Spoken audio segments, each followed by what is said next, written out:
I get to lead a team of fantastic and brilliant concept artists, and our role is to create the characters that you see in the game. That's everything from the main hero cast you see to the creatures, the gods, and monsters that you come across. The hope is that we get something that feels unique and stands up to the history and the legacy of what the God of War franchise has always done. I feel like from the first games, that was a similar approach that they were doing, and that's not always easy.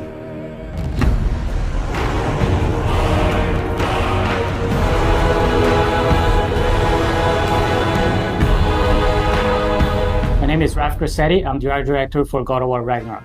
Hi, my name is Marisa Kaupert. I'm a character technical artist. Hi, my name is Rico, and I am a senior character artist in God of War Ragnarok.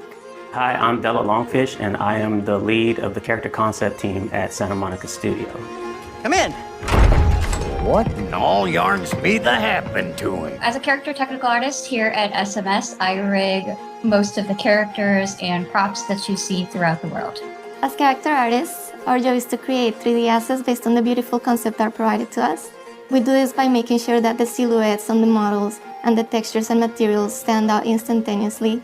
So when you see our characters on the screen, we want you to almost like them immediately or have a connection to them to some extent before even interacting with them. As art director, I get the chance to collaborate with all the departments in the studio, from narrative to viz dev, because we want to make sure the factions feel correct, all the races belong to where they're supposed to be, like all the realms have very specific characteristics about them to make sure they all fits within the God of War universe. Sorry, one more thing. Although, these are gifts I'm giving to you, so I shouldn't be sorry and you should be thankful. Anyways, here, please be careful. In the God of War 2018, we saw Brok and Sindri, and that was the tip of the iceberg of the Huldra. And in God of War Ragnarok, we actually get to go and visit Svartalfheim, where they're from. And a great part of that, too, is we want to make sure that we expand the cast. You know, we've just seen a little bit of what was represented, and that was something that we hadn't seen. Svartalfheim is a beautiful place. There's a lot of different biomes. You go from wetlands to mountain springs, and took a lot of inspiration from hot springs, from the minerals that you find, a lot of colorful minerals, a lot of resources. So the dwarves being the races that they are, we knew we wanted to play on that as well. So you see their influence on Svartalfheim on every corner.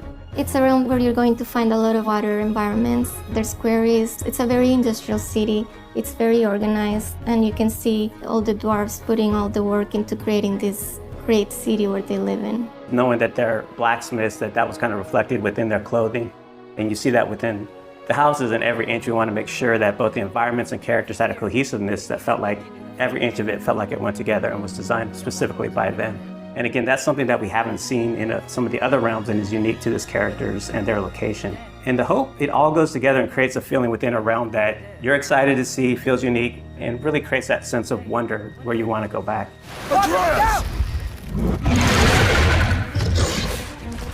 When designing a character to match the geography around it, first it's definitely dictated by the biz dev team and the narrative team and the story team. They make sure the character is designed for features that fit in with what they need. When designing the Grims, we took a lot of inspiration from the environment. So we took a lot of inspiration from lizards, creatures that kind of belong to that environment. They have those big claws. There's small critters to the big ones, and really building up that race, making sure they kind of belong and that realm felt lived in and that ecosystem felt like very diverse. Making sure that it feels natural and believable is a big part that goes into the design elements. So our artist, Stephen Oakley, pulled a lot from the environment concepts that Luke Berliner and his team were doing and put a lot of those into actually the skin texture, even the bulk and volumes that you see in the characters. So it really does feel like not only do they belong in there, but you're able to see them and they stand out for the combat experiences with the character.